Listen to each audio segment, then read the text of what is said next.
Hello friends, आज की इस वीडियो में हम लोग देखेंगे काउंटिंग ऑफ फिगर से कुछ एसएससी में पूछे वाले रीजनिंग के क्वेश्चन। यहाँ हम लोग हर तरीके के फिगर को कैसे काउंट करना है उसका ट्रिक सीखेंगे, जैसे वर्ग के क्वेश्चन हो या फिर त्रिभुज वाले फिगर हो या फिर आयत वाले फिगर हो, इसे आपको कैसे काउंट करना है इसका हम बेहद आसान ट्रिक सीखेंगे। तो चलिए शुरू करते हैं। तो पहला फिगर आपके सामने है दोस्तों। इस फिगर में आपको कहा जाए कि कुल कितने वर्ग हैं आप काउंट करें, कितने स्क्वायर हैं आपको टोटल स्क्वायर बताना है। तो आप इसे गिन के अगर सॉल्व करेंगे, जैसे आप यहाँ 1 2 3 4 5 6 ऐसे करके गिनेंगे तो काफी समय लग जाएगा, लेकिन इसे सॉल्व करने का क्या ट्रिक है चलिए देखते हैं। तो यहाँ सबसे पहले आप ऐसे नंबर लिख ले 1 2 3, ठीक है। और नीचे भी लिख लें आप 1 2 और 3, यानी कि 3 रो हैं और 3 कॉलम है।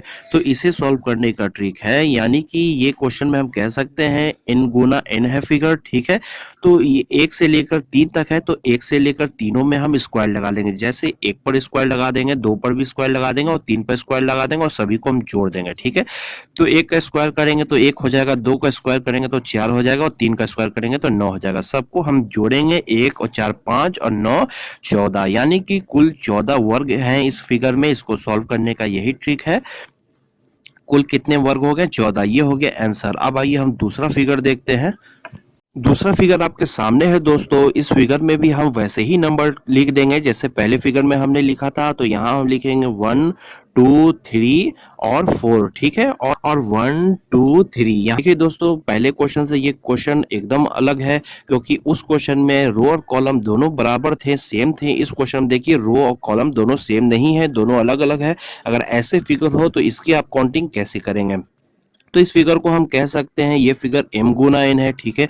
और इसे आपको कैसे काउंट करना है? जैसे रो कॉलम 4 और 3 है तो आपको इसे गुना करते जाना है, एक घटा घटा कर और जोड़ते जाना है। तो कैसे इसे करना है देखिए, जैसे यहाँ पर 4 है, ठीक है, और यहाँ 3 है। तो पहले हम 4 गुना 3 लिख देंगे, ठीक है, बीच में प्लस का साइन हम लगा लेंगे और इस 4 में से भी एक घटा लेंगे और 3 में से भी एक घटा लेंगे, यानी 3 गुना 2 हम करेंगे और फिर बीच में प्लस लगाएंगे। फिर इस 3 और 2 में से भी एक एक घटाकर हम यहाँ गुना करेंगे। जैसे 3 में से एक घटाएंगे तो 2 हो जाएगा और 2 में से एक घटाएंगे तो 1 हो जाएगा। आपको तब तक इसे घटाते जाना जब तक 0 ना हो जाए, ठीक है। तो यहाँ हो गया 2 गुना 1, ठीक है। अब इससे कम हम करेंगे नहीं, क्योंकि उसके बाद 0 आ जाता है तो कोई फायदा नहीं है, तो यहीं तक हम रखेंगे। तो अब आइए इसे हम सॉल्व करते हैं। तो 4 तिये 12 हो जाएगा, यहाँ 3 दूना 6 हो जाएगा और यहाँ 2 इकाइयाँ 2 हो जाएगा। तो इस सभी को आप जोड़ दीजिए, 12 6 18, 18 2 20, यानी कि इस फिगर में कुल स्क्वायर वर्ग कितने हो गए? 20। ये है आंसर। तो अब आइए हम एक आयत वाले फिगर देखते हैं दोस्तों। तो आयत वाले फिगर आपके सामने है। तो इस फिगर में अगर आपको कहा जाए कि आयतों की संख्या का आप गणना करें कि टोटल आयत इस फिगर में कितने हैं, तो आप कैसे करेंगे? सबसे पहले वैसे ही आप नंबर इस फिगर में भी लिख लें। जैसे यहाँ पर हमने लिखा 1 2 3 और 1 2 3, यहाँ भी लिख दिया, रो 3 हो गया और कॉलम भी 3 हो गए। तो इसे आपको n गुना n और m गुना n से कोई मतलब नहीं है। आयतों की संख्या अगर गिननी हो फिगर में तो उसके लिए आपको क्या करना है, इसे सभी को आप जोड़ दीजिए। जैसे 1 2 3 है तो इसको आप जोड़ लीजिए और बराबर करके बीच में लिख दीजिए, यहाँ पर लिख दीजिए 6, ठीक है, यानी कि 6 हो गया। और यहाँ भी आप 1 2 3 इसे भी जोड़ लीजिए, यहाँ भी हो गया 6, यानी 6 रो है और 6 कॉलम है। बस इस 6 और 6 को आप गुना कर दें तो हो जाएगा 36, यानी कि इस फिगर में कुल 36 आयतें हैं। ये हो गया आंसर। तो अब आइए दोस्तों आयत का एक और फिगर हम देख लेते हैं। तो यहाँ इस फिगर में जैसे हमने नंबर पहले लिखा था वैसे ही नंबर हम इस फिगर में भी लिखेंगे। तो यहाँ हमने लिखा 1 2 और 3 और यहाँ लिखा 1 और 2। देखिए दोस्तों, यहाँ रो और कॉलम की संख्या बराबर नहीं है, दोनों अलग अलग है, लेकिन फिर भी आयत की गणना अगर करनी हो आपको तो इसके लिए कोई अलग ट्रिक नहीं यूज करना है। आयत के लिए जो इसके पहले वाले फिगर में जो हमने ट्रिक यूज किया था वही ट्रिक यहाँ भी यूज होगा, हर जगह वही ट्रिक यूज होगा, ठीक है। तो हम यहाँ क्या करेंगे, 1 से लेकर 3 तक जोड़ देंगे तो हो जाएगा 6, और यहाँ 1 और 2 को जोड़ेंगे तो हो जाएगा 3, और इस 6 को 3 से मल्टीप्लाई हम कर देंगे तो हो जाएगा 6 तिये 18, यानी इस फिगर में कुल 18 आयतें हैं। ये हो गया आंसर। अब आइए दोस्तों, अब हम देखते हैं कि त्रिभुज की गणना हम कैसे करेंगे। तो पहला फिगर आपके सामने है, यहाँ एक छोटा फिगर हमने लिया है।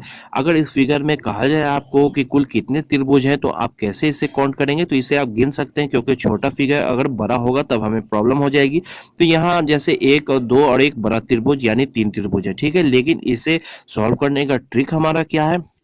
जैसे दो पार्ट में ये त्रिभुज है, तो पहले पार्ट में हम लिख देंगे 1 और दूसरे पार्ट में लिख देंगे 2, ठीक है? और इस 1 और 2 को हम जोड़ देंगे तो हो जाएगा कुल 3, यानी कि इस फिगर में कुल 3 त्रिभुज है। ये हो गया आंसर। अब आइए हम दूसरा फिगर देखते हैं। तो दूसरा फिगर आपके सामने है। यहाँ इस फिगर में देखिए दोस्तों, यहाँ भी आपको वैसे ही नंबर लिख देना है। कितने पार्ट में त्रिभुज बटा हुआ है?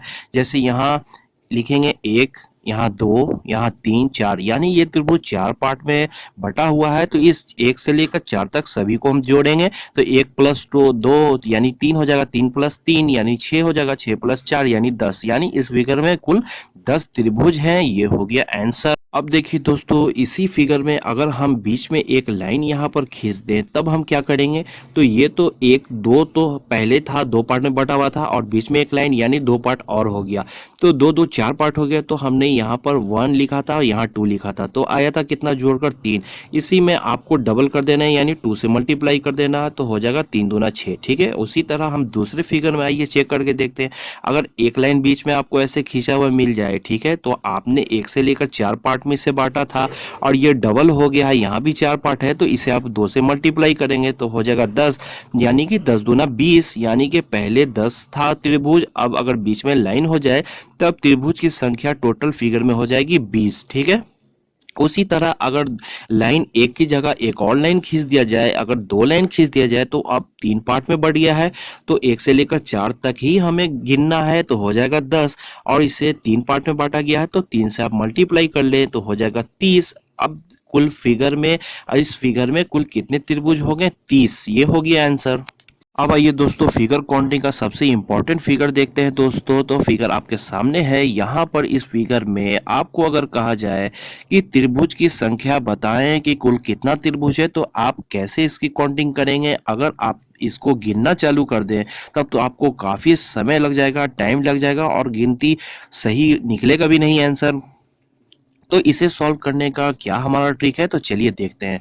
तो इसे सॉल्व करने के लिए सबसे पहले आपको ये चेक करना है कि त्रिभुज कितने पार्ट में बटा हुआ है, और वो हम कैसे देखेंगे?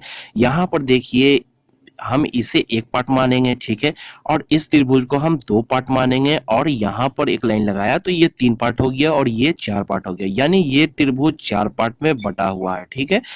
तो अब देखिए दोस्तों, अगर त्रिभुज 4 पार्ट में बटा हुआ है तो इसे सॉल्व करने का सबसे आसान ट्रिक यही है कि इसे आप याद कर लें, ठीक है?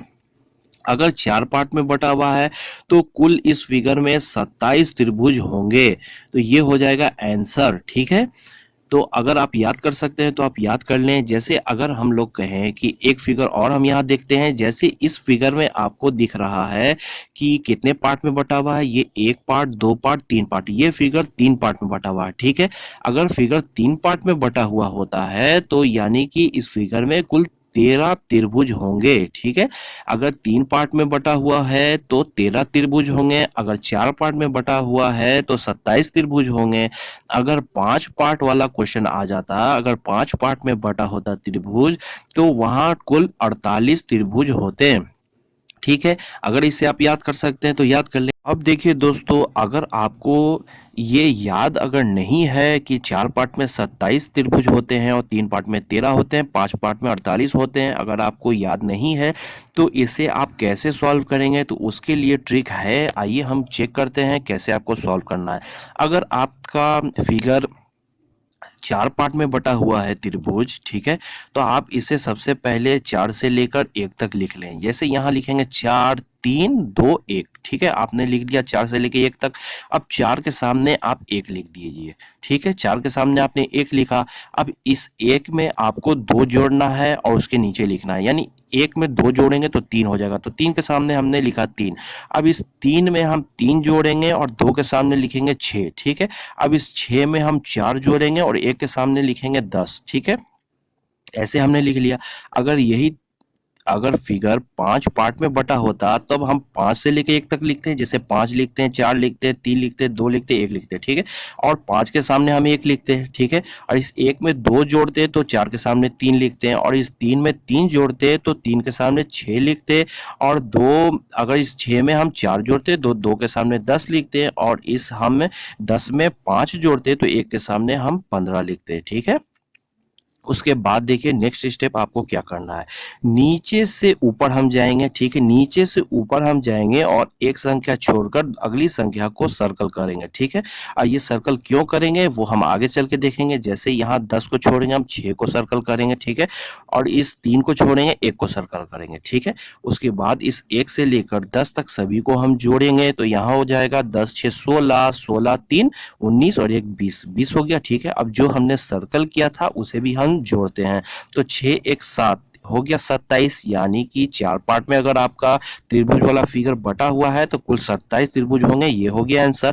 अब आइए 5 पार्ट में बटा होता तो उसे भी हम चेक करते हैं, इसे भी हम वैसे ही सॉल्व करेंगे, नीचे से चलेंगे और एक छोड़कर हम सर्कल करेंगे। तो इसे 10 को सर्कल किया हमने और यहाँ हम 3 को सर्कल करेंगे और सभी को हम जोड़ेंगे। अगर सभी को हम जोड़ेंगे तो हो जाता है 35, और 10 और 3 को जोड़ेंगे तो हो जाएगा 13, और 13 और 35 48, यानी कि 5 पार्ट में अगर फिगर बटा हुआ है तो टोटल 48 त्रिभुज होंगे, ये हो गया आंसर।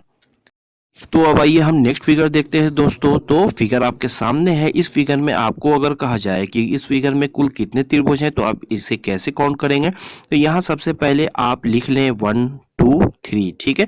तो ये जो आपने 3 तक लिखा, ये इस तरीके का फिगर 3 जगह बन रहा है। देखिए यहाँ भी 1 2 3 और यहाँ भी 1 2 3, 3 जगह बन रहा है। तो इस 1 से लेकर 3 तक आप जोड़ दीजिए तो हो जाएगा 6, और 3 तरीके का बन रहा है तो गुना 3, ठीक है।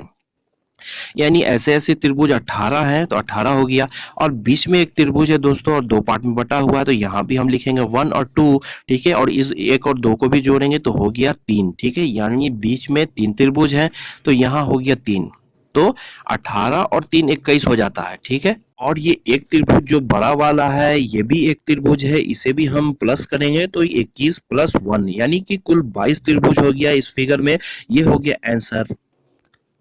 तो अब आइए एक और लास्ट फिगर देख लेते हैं दोस्तों। तो क्वेश्चन आपके सामने है। यहाँ इस फिगर में आपको बताना है कि कुल त्रिभुज की संख्या कितनी है। तो इसे हम कैसे सॉल्व करेंगे, यहाँ जो छोटे छोटे त्रिभुज दिख रहे हैं इसमें आपको नंबर पहले लिख लेना है। तो यहाँ हमने लिखा 1, यहाँ लिखेंगे 2, यहाँ हो गया 3, यहाँ है 4, यहाँ हो गया 5, यहाँ 6 7 और 8, यानी कि कुल 8 पार्ट में बटा हुआ है। तो आपको कुछ नहीं करना है, बस इस 8 को 2 से मल्टीप्लाई कर देना है, यानी 8 दूना 16, यानी इस फिगर में कुल 16 त्रिभुज है, ये हो गया आंसर। अगर यही मान लिया जाए कि ये ऐसा फिगर अगर होता और बीच में क्रॉस का साइन होता तो 4 पार्ट में यहाँ बन गया, तो हम लिख देंगे 1 2 3 4, ठीक है। और इस 4 को आप 2 से गुना कर देते तो हो जाता 8, यानी इस फिगर में हो जाता 8 त्रिभुज, ये हो जाता आंसर। अगर ये वीडियो आपको पसंद आया होगा दोस्तों तो वीडियो पर लाइक कर दें, और इसी तरह हर रोज एक नए तरीके का वीडियो देखने के लिए चैनल को सब्सक्राइब कर लें। Okay, thank you.